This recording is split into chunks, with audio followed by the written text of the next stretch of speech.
Hi guys and welcome to another Hero of the Week. This time it's Gary Stevenson of Gary's Economics. The city trader turned activist appeared on Question Time, where the topic of discussion was the economy and the government's decision this week to push disabled people and those on benefits into jobs. Gary was asked what the solution might be if the country was to avoid austerity, and he had a pretty simple but sound response. Have a listen to this. Time thinking about this. What do you think the solution or solutions might be? We have to shift the tax system. We have a tax system which taxes ordinary working people 30, 40, 50, 60%, while people like the Duke of Westminster can inherit £10 billion and pay nothing. If you do that, wealth will be sucked out of the middle class. It's already been completely bankrupted the working class. It will bankrupt the government, which is what we are seeing, and there'll be poverty. There'll be broad poverty. There'll be no middle class left. Why are we taxing working people more than billionaires? Tax wealth, not work. Give these people a break. Give their kids a chance. Tax the billionaires. Of course you should. OK. There you have it. Tax the people who have the money. Tax the people who have huge amounts of wealth. The idea that ordinary people are being taxed while, as was pointed out there, a billionaire is not being taxed is insane. Now, how is it possible that the richest in society are getting away with this? Well, because they have massive amounts of influence. They're able to lobby. They're able to pressure political parties and governments not to close loopholes or not to introduce new taxes. I've been asking their advocates online, they keep saying, well, look, taxing the rich is not going to deal with poverty. So I put it back to them. I say, what is the way to deal with poverty? How do you resolve poverty? It's quite simple. People are poor because they don't have money.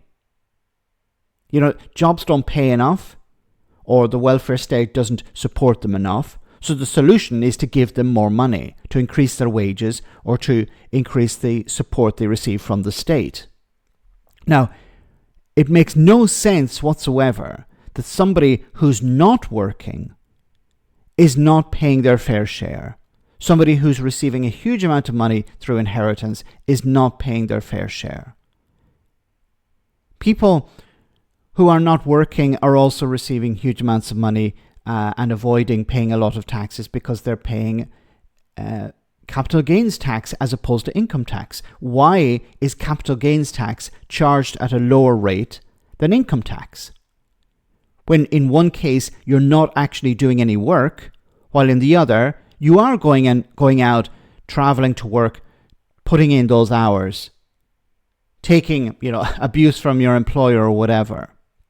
How is it possible that nurses on the front line, working, probably doing the most difficult work in society, are being taxed at a higher rate than somebody who's moving shares around? This is insane. This has to change. It's been said that during the Second World War, the working class went out to fight, while the richest in society helped pay for the war effort. But that's no longer the case, it seems. The richest in society sit back and they enjoy a sort of passive income, while the poorest in society are out there working their fingers to the bone and not seeing any real benefit from that. Instead, what they're seeing is higher food prices, higher accommodation prices.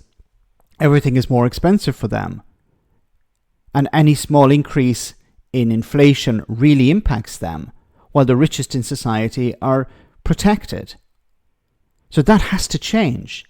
And remember, if the poorest in society and the middle class don't have any money, then they're not going to spend money in the economy, and this is going to impact everyone, including the rich. So it's important that we have people like Gary Stevenson calling this out and saying, look, we need a solution. We can't just sit on our hands. We can't maintain the status quo.